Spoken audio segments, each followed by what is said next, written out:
नमस्कार, मेरा नाम है संतोष और स्वागत है आप सभी का विद्यावाहिनी क्लासेस पर। देखिए, ये संख्या पर तीसरा क्लास है और इससे पहले वाले क्लास में हम आपको बता रहे थे तत्समक और प्रतिलोम।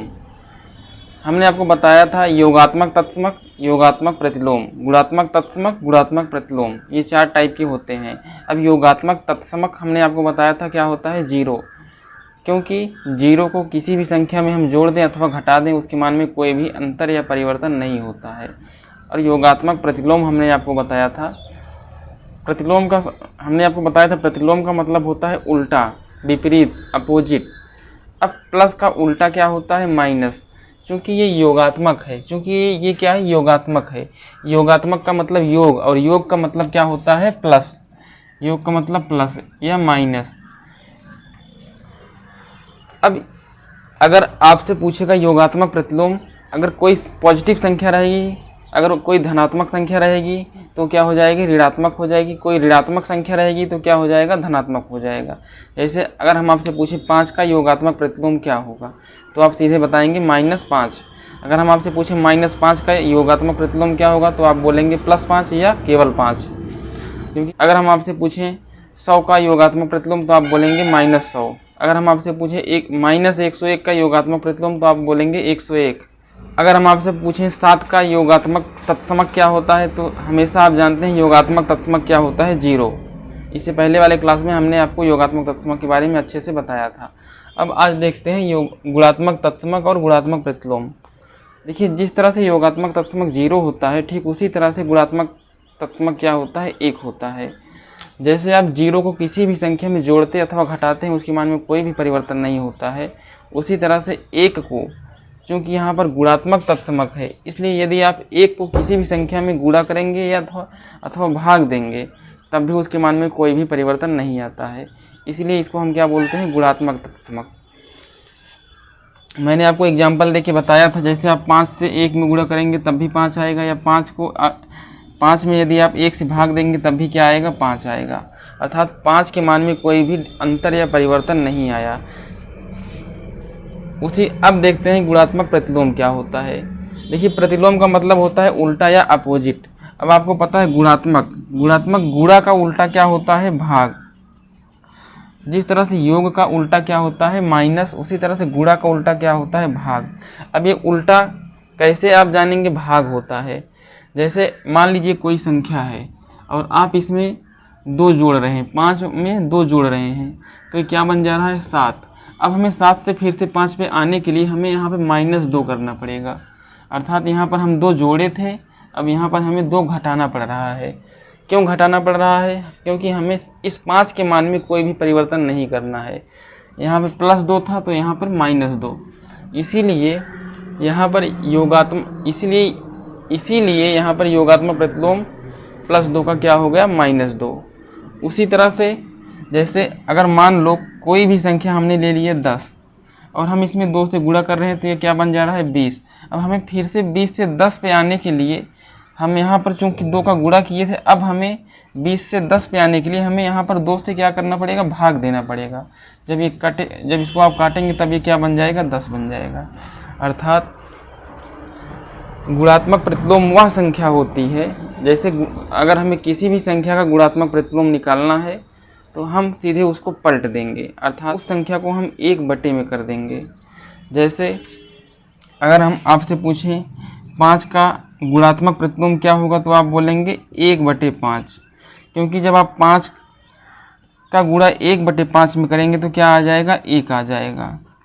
अगर हम आपसे पूछें 1/5 का गुणात्मक प्रतिलोम क्या होगा, तो आप बोलेंगे केवल 5 होगा। तभी तो ये गुणा होके क्या बन जाएगा, 1 बन जाएगा।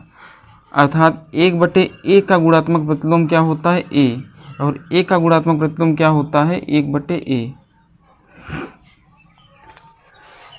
कुल मिला के सीधा आप समझिए कि गुणात्मक प्रतिलोम वह संख्या होती है जिसे हम दी गई संख्या में यदि गुणा करते हैं तो जो गुणनफल बनता है गुणात्मक तत्समक बन जाता है।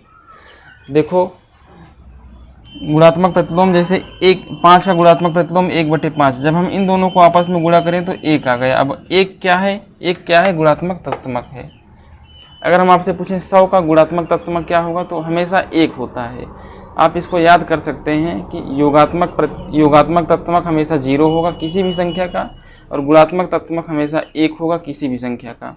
और योगात्मक प्रतिलोम यदि आपको निकालना है तो प्लस का माइनस हो जाएगा, यदि माइनस रहेगा तो उसका प्लस हो जाएगा। और गुणात्मक प्रतिलोम यदि आपको निकालना है तो संख्याएं जो हैं पलट जाती हैं। चलिए अब देखते हैं गणितीय संक्रियाएं। देखिए ये बहुत छोटा टॉपिक है, लेकिन छोटा टॉपिक आपको आना चाहिए, क्योंकि छोटी ही चीज़ें आगे चल के बड़ी चीज़ें बन जाती हैं। जब आप छोटी छोटी चीज़ों को नहीं समझ पाते हैं तो वही चीज़ें आगे चल के आपको परेशान करते हैं।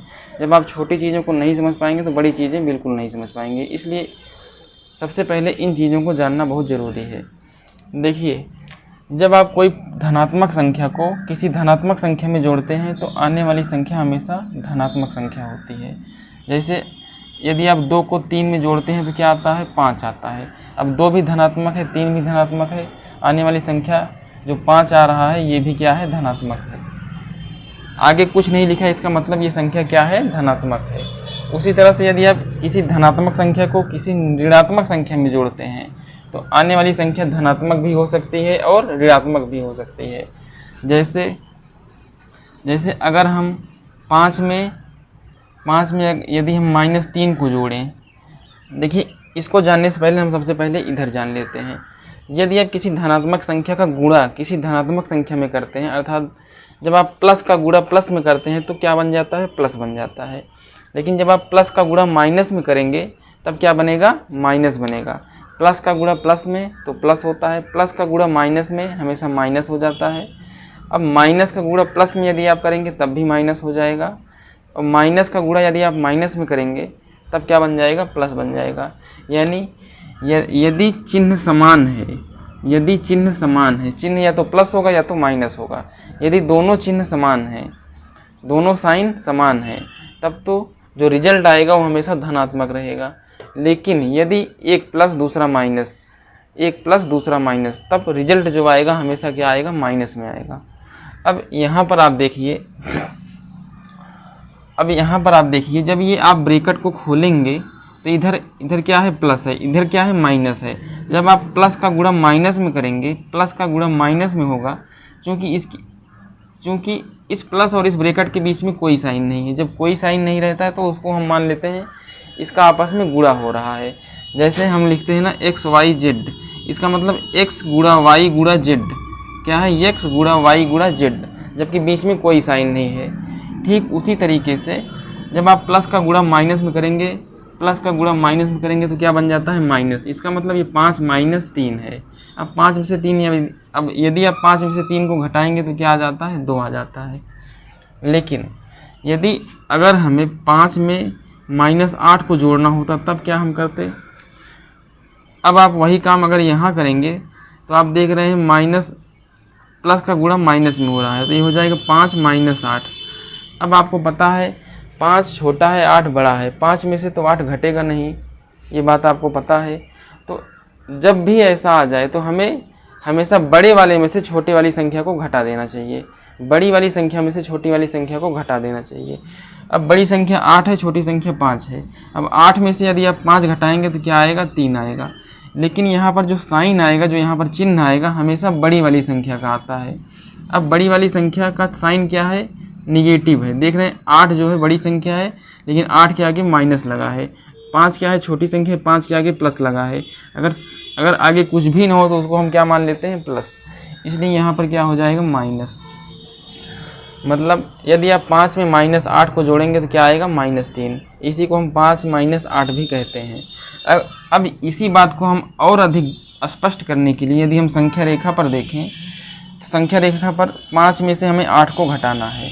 अब आप देख रहे हैं 5 इधर है, 5 इधर है, मतलब यहाँ से हम चलेंगे, हमें 8 घटाना है, मतलब 8 हमें पीछे जाना है, 8 अंक हमें पीछे आना है। तो 1 2 3 4 5 6 7 8। अब 8 अंक यदि हम पीछे आते हैं तो हम कहाँ पे जाके पहुँच जा रहे हैं, -3 पे। इसका मतलब 5 में से यदि हम 8 को घटाएंगे तो क्या मिल जा रहा है, -3।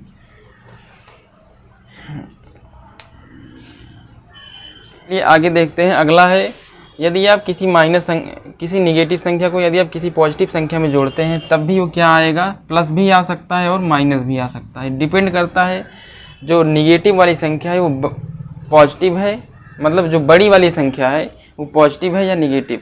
यदि जब भी प्लस और माइनस को आपस में जोड़ना या घटाना हो तो हमेशा बड़ी वाली संख्या में से छोटी वाली संख्या को घटा दीजिए और जो उसका चिन्ह आएगा वो हमेशा बड़ी वाली संख्या का आता है। देखिए, एक कहावत कही गई है कि जिसकी लाठी उसकी भैंस, मतलब जो मजबूत होता है वही दिखता है। तो बड़ी वाली संख्या, चूँकि बड़ी वाली संख्या बड़ी है, मजबूत है, इसलिए उसी का चिन्ह दिखेगा। अब जब आप माइनस को माइनस में जोड़ते हैं, माइनस को माइनस में जोड़ते हैं, जैसे -5 प्लस -5, ये क्या हो जाता है, जैसे आप प्लस को प्लस में जोड़ते थे तो क्या आता था, प्लस आता था। अब माइनस को माइनस में जोड़ेंगे तो क्या आ जाएगा, माइनस आ जाएगा, -10 हो जाएगा। 5 को 5, इसको आप ऐसा भी कर सकते हैं, जब यहाँ से आप ब्रैकेट को खोलेंगे तो ये -5 होता है, -5 माइनस माइनस इधर क्या हो जाएगा, -10। अब इसे यदि आप संख्या रेखा पर देखना चाहेंगे तो क्या आएगा, -5 यहाँ पर है, -5 यहाँ पर है, मतलब हमें यहाँ से उठना है। अब -5, अब -5 में -5 जोड़ना है, क्योंकि हमें माइनस साइन है इसलिए हमें पीछे जाना है। पीछे कितना जाना है, 5 अंक।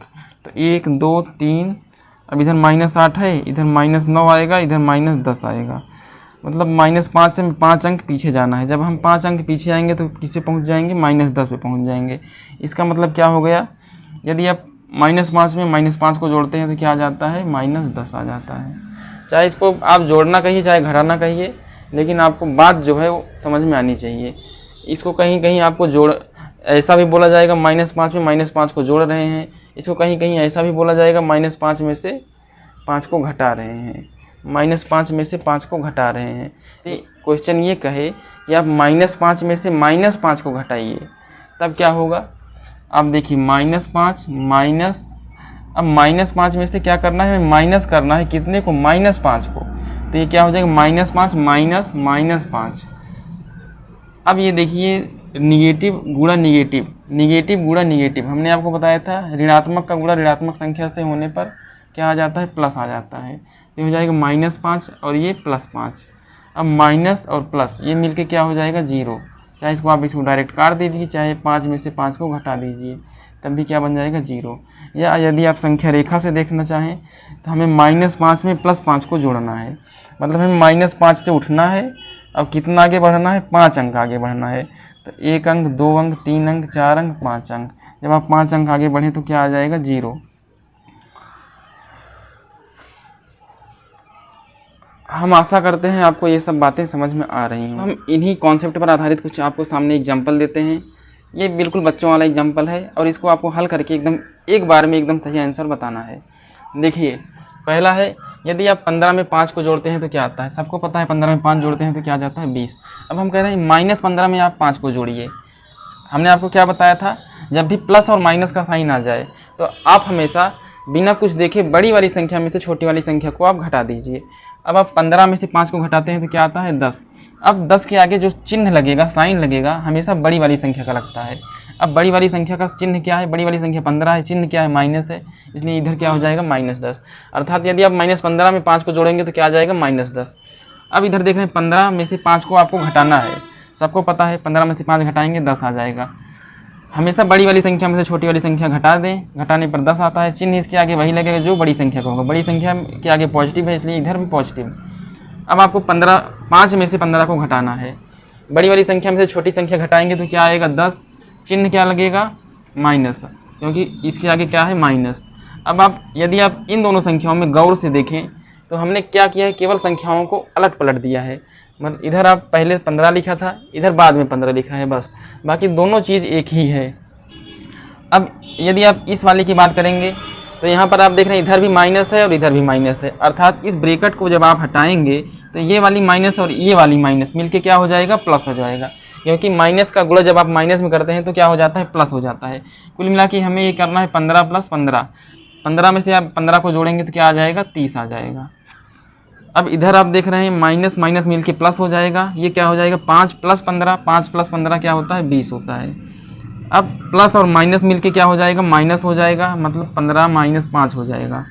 अब 15 में से 5 को घटाएंगे तो क्या आ जाएगा, 10 आ जाएगा। अब इधर देख रहे हैं -5 है, अब प्लस और माइनस ये मिल के क्या हो जाएगा, माइनस हो जाएगा, -15, मतलब -5 -15। मैंने आपको बताया था जब आपको माइनस में ही माइनस को जोड़ना रहता है या माइनस में से माइनस करना रहता है तो कुछ नहीं, दोनों को जोड़ लो, आगे वाला चिन्ह क्या हो जाएगा, माइनस का। 15 और 5 क्या होता है, 20 होता है, चिन्ह क्या है, दोनों माइनस है तो इसलिए माइनस। यहाँ पर आप देख रहे थे दोनों का साइन क्या है, पॉजिटिव है, +15 +15, दोनों को आपने जोड़ लिया, इसके आगे प्लस साइन, दोनों का साइन इधर निगेटिव है, माइनस निगेटिव -15, दोनों को आपने जोड़ लिया, साइन क्या हो गया, निगेटिव। अब आगे आप देख रहे हैं क्या है, 35 में से आपको 45 को घटाना है। ये संख्या बड़ी है इसलिए इसमें से इसको आप घटाएंगे तो क्या आएगा, 10। अब इसके आगे माइनस लगा है, चूँकि बड़ी संख्या के आगे माइनस है इसलिए यहाँ पर माइनस। अब 45 में से 35 को आपको घटाना है, बड़ी संख्या ये है, इसमें से इसको घटाएंगे तो क्या आएगा, 10। इसके आगे धनात्मक चिन्ह है इसलिए इसके आगे भी धनात्मक। धनात्मक के आगे आप धन लिख भी सकते हैं और नहीं भी लिख सकते। अब ये क्या है, -45 में आपको 35 को जोड़ना है, -45 में 35 को जोड़ना है। अब यही चीज़ अब आप देख रहे हैं जो चीज़ ये है वही चीज़ ये है। हमने क्या किया है, इधर आप देख रहे हैं -45 है, -45 है, +35 है, +35 है, केवल हमने डिजिट को मतलब संख्याओं को इधर उधर कर दिया है। बाकी सेम कैलकुलेशन, यही जो काम यहाँ करना है वही काम यहाँ भी करना है। हमें 45 में से 35 को घटा देना है, घटाएंगे तो क्या आएगा, 10 आएगा। अब साइन क्या लगेगा, हमेशा बड़ी वाली संख्या का साइन निगेटिव है इसलिए इधर निगेटिव। अब सेम काम यहाँ करना है, 45 में से हमें क्या घटाना है, 35 को घटाएंगे तो क्या आएगा, 10 आएगा। साइन क्या लगेगा, हमेशा बड़ी वाली संख्या पॉजिटिव है इसलिए इधर पॉजिटिव। इसको आप प्लस लगाएं या ना लगाएं कोई मतलब नहीं है। अब आप देख रहे हैं इधर दोनों निगेटिव है, तो हमने क्या बताया था, दोनों को आप जोड़ लीजिए। वही काम आपने यहाँ भी किया था, दोनों निगेटिव था, दोनों को आपने जोड़ लिया था। अब 35 में 35 को जोड़ते हैं तो कितना आता है, 70। साइन क्या लगेगा, साइन दोनों निगेटिव है, इधर निगेटिव हो जाएगा। अब इधर देख रहे हैं आप दोनों पॉजिटिव है, दोनों को आप जोड़ लीजिए। 35 में यदि आप 45 को जोड़ते हैं तो क्या आता है, 80। साइन क्या लगेगा, दोनों पॉजिटिव है तो इधर भी पॉजिटिव हो जाएगा। अब इधर क्या है, दोनों पॉजिटिव है, 35 से आगे कुछ नहीं लिखा है, इसका मतलब पॉजिटिव। अब दोनों को आप जोड़ लीजिए, दोनों को जोड़ेंगे तो क्या आ जाएगा, 80। अब देख रहे हैं इधर प्लस है, इधर प्लस है, जब आप ब्रैकेट को खोलेंगे तो क्या बन जाएगा, 35 + 45, सेम यही चीज़ बन गया ना। तो 35 और 45 जोड़ेंगे तो क्या हो जाएगा, 80। अब इधर देख रहे हैं इधर माइनस, इधर भी माइनस, जब आप माइनस का गुणा माइनस में करते हैं तो क्या आ जाता है, प्लस, मतलब 35 + 45, जब आप इसको जोड़ेंगे तो क्या बन जाएगा, 80। चलिए अगला एग्जाम्पल हम कुछ गुणा में कर लेते हैं, आखिर देखते हैं गुणा में ये रूल कैसे फॉलो होता है। अब देख रहे हैं जब आप 2 का 3 में गुणा करते हैं तो कितना आता है, 6 आता है। अब आगे -2 है, इधर गुणा 3 है। अब कुछ नहीं करना है आपको, आप देख रहे हैं एक संख्या धनात्मक है, दूसरी संख्या ऋणात्मक है। ये वाली संख्या 3 जो है धनात्मक है, ये वाली संख्या ऋणात्मक है। सबसे पहले आप अंकों का गुणा कर लीजिए, धन और ऋण मतलब चिन्ह को हम बाद में देख लेंगे। आप देख रहे हैं 2 का जब आप 3 में गुणा करते हैं तो कितना आता है, 6। अब हमें 6 के आगे धनात्मक साइन लगाएं या निगेटिव, मतलब प्लस चिन्ह लगाएं या माइनस चिन्ह लगाएं, यही हमें देखना है। मैंने आपको क्या बताया था, जब आप माइनस का गुणा प्लस में करते हैं तो क्या आ जाता है, माइनस आ जाता है। जब आप माइनस का गुणा प्लस में करते हैं तो क्या आ जाता है, माइनस आ जाता है। इधर 2 जो है माइनस है, 3 जो है प्लस है, इसका मतलब एक माइनस दूसरा प्लस, मतलब माइनस का गुणा जब प्लस में करेंगे तो क्या आ जाएगा, माइनस आ जाएगा। इसका मतलब इधर -6। अब सेम कहानी यहाँ भी है, 3 का गुणा 2 में करिए 6 आएगा, एक माइनस है दूसरा प्लस है तो इधर माइनस हो जाएगा। अब सेम कहानी इधर भी है। मैंने आपको क्या बताया था, अगर ब्रैकेट के अगर कोई भी चिन्ह ना दिया हो और कोष्ठक लगा हो तो उसको हम क्या मान लेते हैं, गुणा। इसका मतलब हमें -2 का गुणा -3 में करना है। तो सबसे पहले आप 2 का गुणा 3 में कर दीजिए, 2 का गुणा 3 में करेंगे तो क्या आएगा, 6 आएगा। अब इधर भी माइनस है, इधर भी माइनस है, जब आप 2 माइनस साइन का गुणा करते हैं तो क्या हो जाता है, प्लस आ जाता है। मैंने आपको क्या बताया था, जब चिन्ह समान रहता है तो हमेशा गुणनफल धनात्मक रहता है। अब माइनस का गुणा माइनस में करेंगे तो +6 आएगा, +6 का मतलब 6 ही होता है, इसलिए यहाँ पर हम क्या लिख देंगे, 6। अब आप देख रहे हैं -2 का गुणा -3 में, सेम कहानी यहाँ भी है। तो 2 का गुणा 3 में करेंगे तो 6, माइनस का गुणा माइनस में करेंगे तो +6। अब आप देख रहे हैं 2 गुणा 3 गुणा 4 है, 2 3 6, अब 6 चौका 24, मतलब इसका गुणनफल क्या आ गया, 24। अब इधर देख रहे हैं 2 गुणा 3 गुणा 4, लेकिन 2 जो है निगेटिव है, 4 जो है निगेटिव है, 3 जो है पॉजिटिव है। अब देख रहे हैं माइनस का गुणा, सबसे पहले 2 3 4 का गुणा करेंगे तो क्या आएगा, 24 आएगा। अब धनात्मक से तो कोई मतलब होता है नहीं, अगर आप माइनस को गुणा प्लस में करेंगे तो माइनस आएगा, अब फिर से माइनस को गुणा माइनस में करेंगे तो क्या आ जाएगा, प्लस आ जाएगा। कुल मिला के धनात्मक चिन्हों को आप छोड़ दीजिए, केवल निगेटिव चिन्हों को देखिए। एक देख रहे हैं, एक निगेटिव इधर है, एक निगेटिव इधर है, दो निगेटिव का जब आप आपस में गुणा करते हैं तो क्या हो जाता है, धन हो जाता है, मतलब दो माइनस का गुणा प्लस हो जाता है, माइनस गुणा माइनस प्लस मतलब प्लस 24।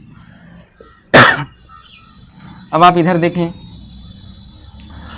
2 3 4, 2 3 4 का गुणा कितना होता है, 24 होता है, लेकिन चिन्ह क्या लगेगा, एक माइनस माइनस माइनस, मतलब तीनों माइनस है। अब माइनस का गुणा माइनस में क्या हो जाता है, प्लस हो जाता है, मतलब इन दोनों का गुणा क्या हो जाएगा, प्लस हो जाएगा। अब इस प्लस का गुणा जब आप इस माइनस में करेंगे तो फिर से क्या हो जाएगा, ये माइनस हो जाएगा, इसका मतलब क्या आ गया, -24। अब इधर देखिए, -2 गुणा -3 गुणा -4, मतलब सेम यही कहानी यहाँ भी है, तो यहाँ भी क्या आ जाएगा, -24 आ जाएगा। कुल मिला के आप ये समझिए, अगर इस तरह से हमें बहुत सारी संख्याओं को गुणा करना हो और कोई उसमें धनात्मक हो कोई ऋणात्मक हो, तो हमें कुछ नहीं करना रहता, केवल सारी संख्याओं का सबसे पहले आपस में गुणा कर लीजिए, फिर आप जो धनात्मक संख्याएं हैं उसको छोड़ दीजिए, केवल आप ये देखिए कि कितनी ऐसी संख्या है जो कि ऋणात्मक है। अगर आपको ऋणात्मक संख्याओं की संख्या, अगर आपको ऋणात्मक संख्या सम संख्या में मिले, सम संख्या में मिले, तो आने वाला रिजल्ट जो होगा हमेशा धनात्मक होगा। यदि ऋणात्मक संख्या विषम संख्या में मिले तो आने वाली जो गुणनफल होगा हमेशा ऋणात्मक होगा। इधर आप देख रहे हैं तीन ऋणात्मक संख्याएं हैं, मतलब 1 2 3, कितनी बार माइनस साइन आया है, 3 बार, और 3 क्या होता है, विषम संख्या होता है। इसलिए मैंने आपको क्या बताया, यदि आप विषम संख्या में ऋणात्मक साइन पाएंगे तो गुणनफल क्या आ जाएगा, निगेटिव आ जाएगा, और यदि आप सम संख्या में ऋणात्मक साइन पाएंगे तो गुणनफल क्या आ जाएगा, धनात्मक आ जाएगा। यहाँ पर आप देख रहे हैं 2 बार माइनस साइन है इसलिए इधर गुणनफल धनात्मक आया है, 2 बार माइनस साइन है इसलिए गुणनफल धनात्मक आया है, 1 बार माइनस साइन है, एक जो है विषम संख्या होती है इसलिए इधर गुणनफल माइनस आया है, इधर 3 बार माइनस साइन है इसलिए गुणनफल माइनस आया है। देखिए, आप में से बहुत सारे लोगों को ये छोटी छोटी बातें पता होंगी।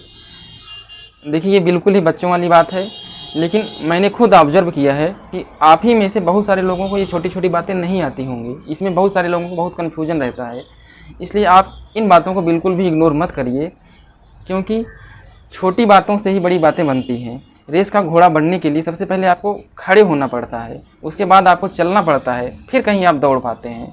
जब आप खड़े ही होना नहीं जान पाते, जब आप खड़े ही नहीं हो पाएंगे तो आप दौड़ेंगे क्या। तो गणित में ये छोटी छोटी बातें आपको खड़ा होना सिखाएंगी, उसके बाद ही आप कहीं, जब आप छोटी बातों को नहीं समझ पाएंगे तो आप बड़ी बातें नहीं समझ पाएंगे। आइए देखते हैं सबसे छोटी संख्या क्या होती है और सबसे बड़ी संख्या क्या होती है। अगर हम आपसे पूछें एक अंकों की सबसे छोटी संख्या क्या होती है, तो आप सब मैक्सिमम लोग बोल देते हैं 0, लेकिन 0 नहीं है, क्योंकि 0 एक अंक की संख्या है ही नहीं। यदि हम 0 की बात करें, यदि हम कहें एक अंक की सबसे छोटी संख्या 0 है, तब इसका मतलब 2 अंकों की सबसे छोटी संख्या ये भी 0 हो जाएगी, क्योंकि 3 अंकों की सबसे छोटी संख्या तब भी 0 हो जाएगी। आप कितनी भी बार 0 लिख दीजिए, 50 अंकों की सबसे छोटी संख्या तब भी 0। देखिए, 0 बेसिकली एक अंक होता है, मतलब 0 में केवल एक ही अंक है, लेकिन जब आपसे पूछा जाएगा कि एक अंकों की सबसे छोटी संख्या क्या होती है, तो आप 0 नहीं बता सकते। आप बताएंगे क्या, एक अंकों की सबसे छोटी संख्या क्या होती है, 1। अब एक अंकों की सबसे बड़ी संख्या क्या हो जाएगी, 9। क्या हो जाएगा, 9, क्योंकि 9 के आगे क्या आता है, 10। अब 10 क्या है, ये 2 अंकों की संख्या है, लेकिन 10 के आगे यदि आप 0 लगा देंगे तब भी इसकी गिनती क्या होगी, 2 ही अंकों में होगी। इसके आगे आप कितनी भी संख्या में 0 लगा दें, इसकी गिनती क्या होगी, केवल 2 अंकों में होगी। लेकिन यदि आप इसके पीछे 0 लगा रहे हैं तब इसकी गिनती क्या हो जाएगी, 3 अंकों में, क्योंकि 10 से क्या बन गया, 100 बन गया। एक 0 और लगा देंगे तो ये 4 अंकों की संख्या होगी, क्योंकि 100 से ये क्या बन गया, 1000 बन गया। इसका मतलब एक अंकों की सबसे छोटी संख्या 1 और सबसे बड़ी संख्या 9। उसी तरह से 2 अंकों की सबसे छोटी संख्या 9 के बाद क्या आता है, 10। 2 अंकों की सबसे छोटी संख्या 10, 2 अंकों की सबसे बड़ी संख्या, यही संख्या 2 बार लिख दीजिए, 9। अब 3 अंकों की सबसे छोटी संख्या, क्योंकि 2 अंकों की सबसे बड़ी संख्या है, इसके जस्ट बाद क्या आता है, 100 आता है। 3 अंकों की सबसे छोटी संख्या 100, 3 अंकों की सबसे बड़ी संख्या, 3 बार 9 लिख दो। 4 अंकों की सबसे छोटी संख्या, देखिए हमें 4 अंक बनाना है, तो सबसे पहले आप 1 लिखिए। अब 1 तो खुद ही एक अंक है, अब चूँकि 4 अंक चाहिए, 4 अंकों के लिए 3 अंकों की ज़रूरत और है। अब 3 बार 0 आप और लिख दीजिए।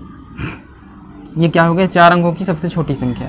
अब 4 अंकों की सबसे बड़ी संख्या हमें 4 बार 9 लिख देना है। ऐसे ही आप कितनी भी संख्या में कितनी भी अंकों की बड़ी संख्या और छोटी संख्या निकाल सकते हैं। लेकिन जो क्वेश्चन बनता है, क्वेश्चन ऐसे बनता है, कुछ संख्याएं आपको दे देंगी और पूछेगा इस संख्या से जो बड़ी से बड़ी संख्या बन सकती है उसको बनाइए, या जो छोटी से छोटी संख्या बन सकती है उसको बनाइए, और दोनों का योगफल पूछ लेगा या तो अंतर पूछ लेगा।